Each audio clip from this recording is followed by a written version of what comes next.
almost thought for sure I woke up Mustachio. Hi guys, this is Connie, and it's time for another episode of Connie Reads, and I'm going to attempt, hopefully within this weekend, because I have to return this book, to read through Hatchet by Gary Paulson. It's been a long time since I've read this, but it doesn't seem too difficult, right? Of course, I never did finish Fault in Our Stars, but my sister's borrowing that, so it is what it is. Here we go.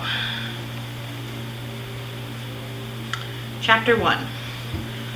Brian Robeson stared out the window of the small plane at the endless green northern wilderness below. It was a small plane, a Cessna 406, a bush plane, and the engine was so loud, so roaring and consuming and loud that it ruined any chance for conversation. Not that he had much to say. He was 13, and the only passenger on the plane was a pilot named, what was it? Jim or Jake or something, who was in his mid-40s and who had been silent as he worked to prepare for takeoff. In fact, since Brian had come to the small airport in Hampton, New York, to meet the plane, driven by his mother, the pilot had only spoken 5 words to him. Get in the co-pilot's seat.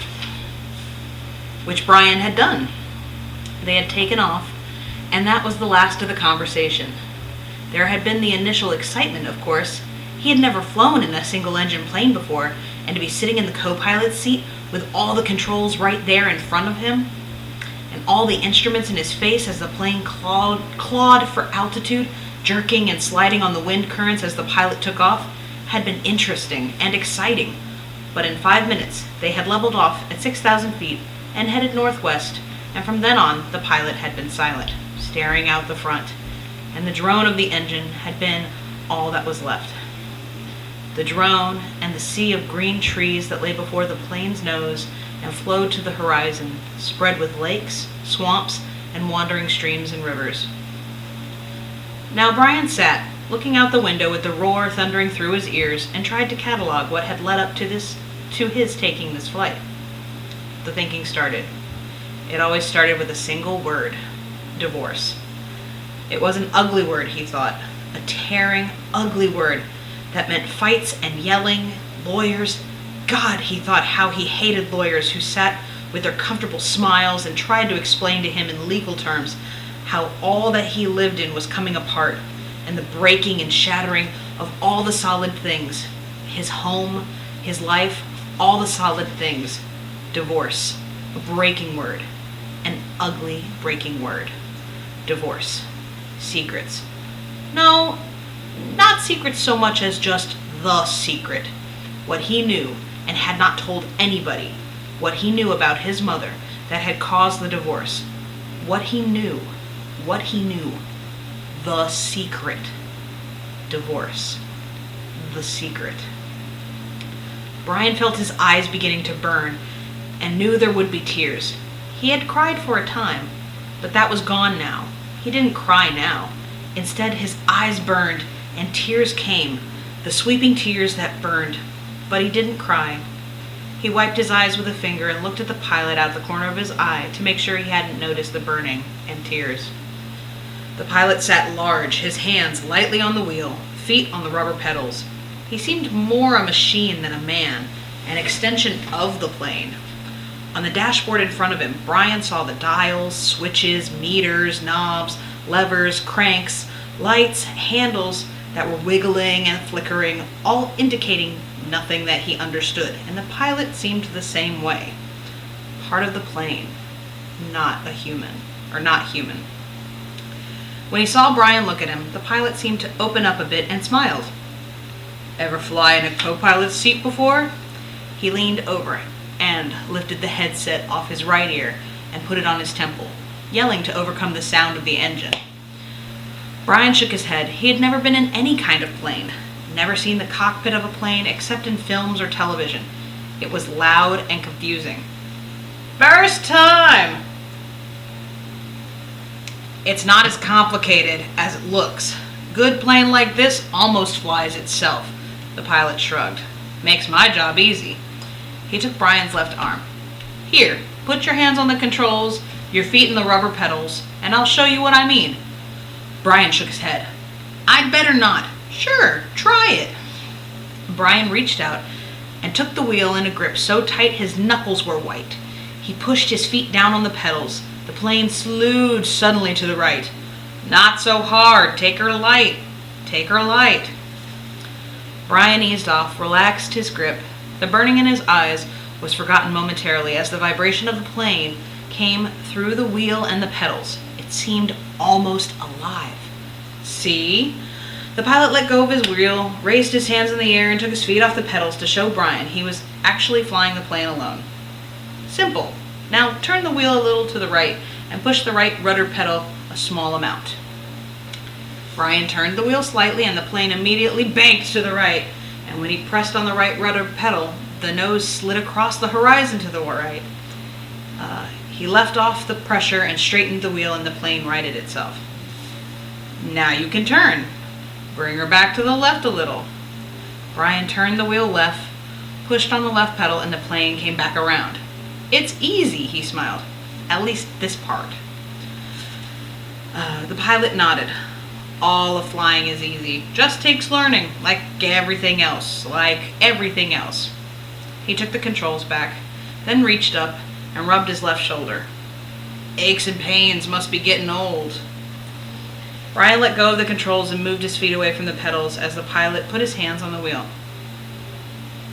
"Thank you," but the pilot had put his headset back on and the gratitude was lost in the engine noise, and things went back to Brian looking out the window at the ocean of trees and lakes. The burning eyes did not come back, but memories did. Came flooding in, the words, always the words. Divorce, the secret, fights, split, the big split. Brian's father did not understand as Brian did, knew only that Brian's mother wanted to break the marriage apart. The split had come, and then the divorce, all so fast, and the court had left him with his mother, except for the summers, and what the judge called visitation rights. So formal. Brian hated judges as he hated lawyers. Judges that leaned over the bench and asked Brian if he understood where he was to live and why. Judges with the caring look that meant nothing as lawyers said legal phrases that also meant nothing. In the summer, Brian would live with his father. In the school year, with his mother. That's what the judge said after looking at papers on his desk and listening to the lawyers talk. Talk. Words. Now the plane lurched slightly to the right, and Brian looked at the pilot. He was rubbing his shoulder again, and there was a sudden smell of body gas in the plane. Brian turned back to avoid embarrassing the pilot, who was obviously in some discomfort. Must have stomach troubles. So this first summer when he was allowed to have visitation rights with his father, with the divorce only 1 month old, Brian was heading north. His father was a mechanical engineer who had designed or invented a new drill bit for oil drilling, a self-cleaning, self-sharpening bit.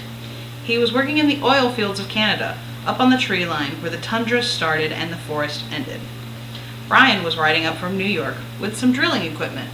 It was lashed down in the rear of the plane next to the fabric bag the pilot had called a survival pack, which had emergency supplies in case they had to make an emergency landing. That had to be specifically made in the city, riding in the bush plane with a pilot named Jim or Jake or something who had turned out to be an alright guy, letting him fly and all. Except for the smell. Now there was a constant odor, and Brian took another look at the pilot, found him rubbing the shoulder down the arm now, the left arm, letting go more gas and wincing. Probably something he ate, Brian thought. His mother had driven him from the city to meet the plane at Hampton, where it came to pick up the drilling equipment. A drive in silence. A long drive in silence. 2.5 hours of sitting in the car, staring out the window of the plane. Once, after an hour, when they were out of the city, she turned to him. "Look, can't we talk this over? Can't we talk this out? Can't you tell me what's bothering you?" And there were the words again. Divorce, split, the secret. How could he tell her what he knew? So he had remained silent, shook his head, and continued to stare unseeing at the countryside. And his mother gone back to driving, only to speak to him one more time when they were close to Hampton. She reached over the back seat and brought up a paper sack. "I got something for you, for the trip." Brian took the sack and opened it up. Inside, there was a hatchet, the kind with a steel handle and a rubber hand grip. The head was in a stout leather case that had a brass riveted belt loop. "It goes on your belt," his mother spoke now without looking at him. There were some farm trucks on the road now, and she had to weave through them and watch traffic. The man at the store said you could use it, in the woods, with your father. Dad, he thought. Not my father, my dad. "Thanks, it's really nice," but the words sounded hollow, even to Brian. "Try it on, see how it looks on your belt." And he would have normally said no, that it looked too hokey to have a hatchet on your belt. Those were the normal things he would say, but her voice was thin, had sounded like something thin that would break if you touched it. And he felt bad for not speaking to her. Knowing what he knew, even with the anger, the hot, white hate of his anger at her, he still felt bad for not speaking to her. And so to humor her, he loosened his belt and pulled the right side out and put the hatchet on and rethreaded the belt. "Scooch around so I can see." He moved around the seat, feeling only slightly ridiculous. She nodded. "Just like a scout, my little scout." And there was the tenderness in her voice that she had when he was small, the tenderness that she had when he was small and sick with a cold, and she put her hand on his forehead, and the burning came into his eyes again, and he had turned away from her, looked out the window, forgotten the hatchet on his belt, and so arrived at the plane with the hatchet still on his belt. Because it was a bush flight from a small airport, there had been no security, and the plane had been waiting with the engine running when he arrived, and he grabbed his suitcase and pack bag and run for the plane without stopping to remove the hatchet. So it was still on his belt. At first he had been embarrassed, but the pilot had said nothing about it, and Brian forgot it as he took off and began flying. More smell now.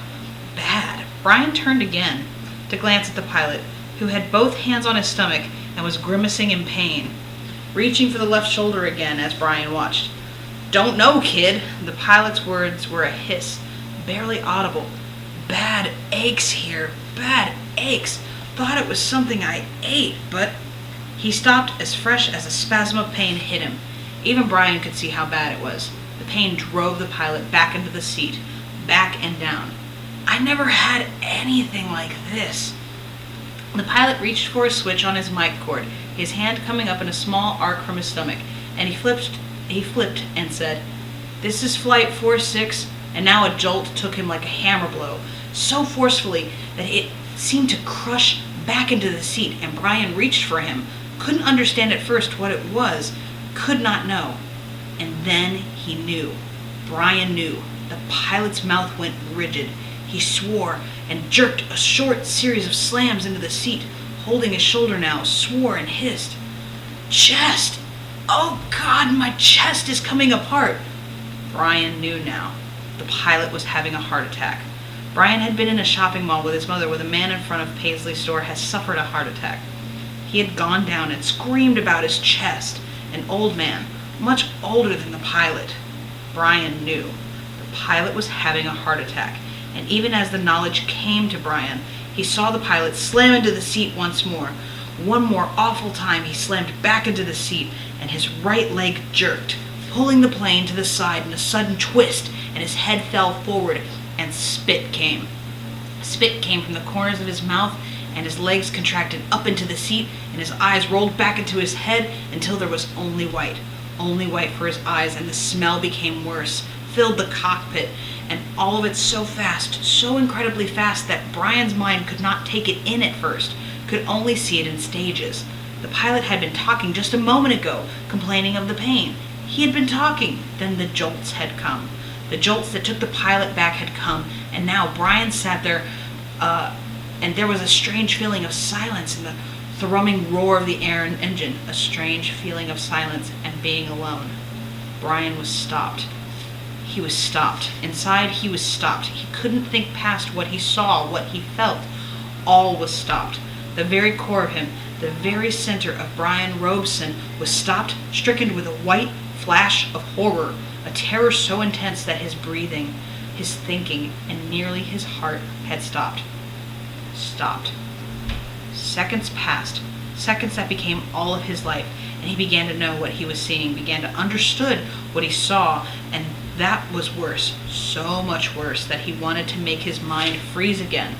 He was sitting in a bush plane roaring 7,000 feet above the northern wilderness with a pilot who had suffered a massive heart attack, who was either dead or in something close to a coma. He was alone in a roaring plane with no pilot. He was alone. Alone. And that just gave me goosebumps and is the end of chapter 1. Oh my gosh. More to come next.